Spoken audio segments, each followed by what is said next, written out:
उनसे नहीं जा रहा जो ईमान नहीं लाए।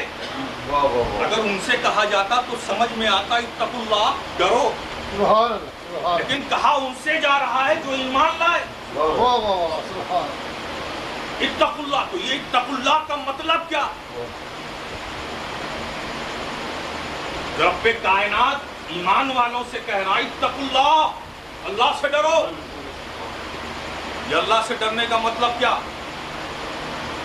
अगर मैं कहूं कि अल्लाह से डरो, नमाज का वक्त आए नमाज ना पढ़ो, अल्लाह से डरो, रमजान का महीना आए रोजा ना रखो, अल्लाह से डरो, इस्तिताअत रखते हो हज ना करो,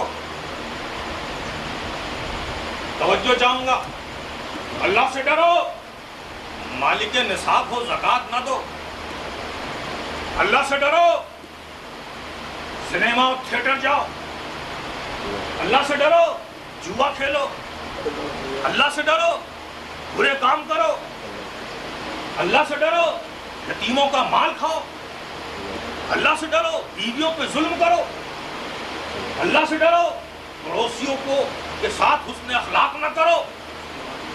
क्या अल्लाह से डरने? नहीं, हरगिज नहीं।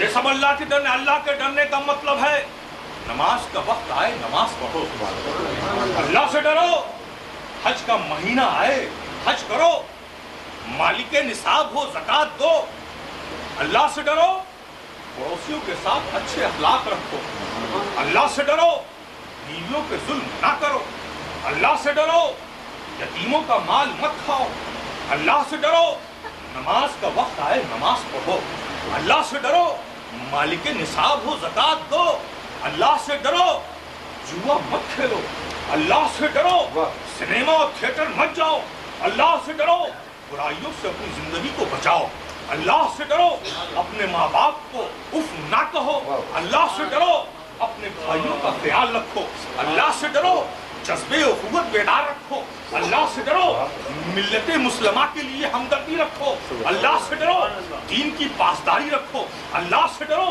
दीन की खिदमत के लिए हर वक्त तैयार रहो।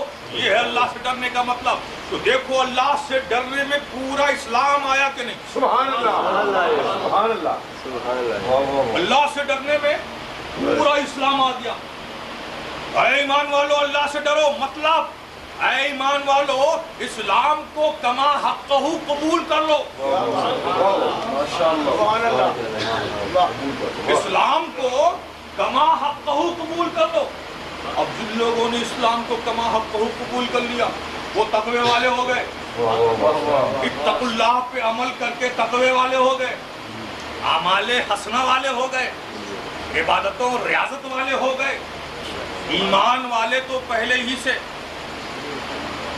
अच्छे अमाल करके अमल वाले भी, अब ईमान और अमल जिसके पास है फिर आगे हमसे रब फिर क्यों मुतालबा कर रहा है? वकूनू मअस सादिकीन।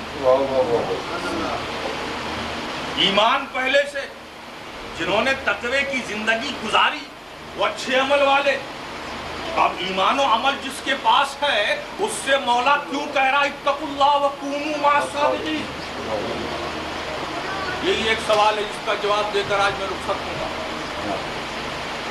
देखो ईमान और अमल, ये सच है कि जन्नत की बहारें मिलेंगी इसी ईमान और अमल की बुनियाद पर, जहन्नम से निजात मिलेगा इसी ईमान और अमल की बुनियाद पर, दुनिया की फलाह और सलाह का दारो मदार है इसी ईमान और अमल की बुनियाद पर, यहाँ की कामयाबी इसी ईमान और अमल की बुनियाद पर, वहाँ की कामयाबी इसी ईमान और अमल की बुनियाद पर, जन्नत मिलेगी ईमान और अमल से, जहन्नम से छुटकारा मिलेगा ईमान और अमल से, दुनिया की और आखिरत की भलाई है ईमान और अमल से, ये सब कुछ ईमान और अमल से मिलेगा। वलस्र इन्नल इंसान लफी खुस्रिन इल्लल्लज़ीना आमनू व आमिलुस सालिहात, आमनू व आमिलुस सालिहात, जो ईमान लाए और अच्छे अमल किए उनके लिए कामयाबी है। यकीनन जन्नत की बहारें मिलेंगी इसी ईमान और अमल से, जहन्नम से छुटकारा मिलेगा इसी ईमान और अमल से, यहाँ वहाँ की कामयाबी है इसी ईमान और अमल से। लेकिन दोस्तों یہ ایمان و عمل جو ہمیں جنت دکھائے گی، یہ ایمان و عمل جو جہنم سے نجات دے گا، یہ ایمان و عمل جس سے آخرت کی بھلائی ہے، یہ ایمان و عمل جسے دین و دنیا کی فلاح و صلاح کا دار و مدار ہے، اس ایمان و عمل کی حفاظت کے لیے کونوا مع الصادقین۔ سبحان اللہ، نعرہ تکبیر، نعرہ رسالت، یا رسول اللہ، آستانہ عالیہ کچھوچا شریف، زندہ باد، نعرہ حیدری، یا علی، کونوا مع الصادقین، اس کی حفاظت کے لیے۔ میرے دوستو، یہ ایمان بڑا قیمتی سرمایہ ہے، ایمان بڑا قیمتی سرمایہ ہے، عمل ایک قیمتی دولت ہے، قیمتی دولت ہے، اسے اپنے گھر لے آئے ہو تو اس کی حفاظت کا بھی انتظام کرو، اس لیے کہ یہ ایمان جس طرح سے آتا ہے اس طرح سے جاتا بھی، آتا ہے اور جاتا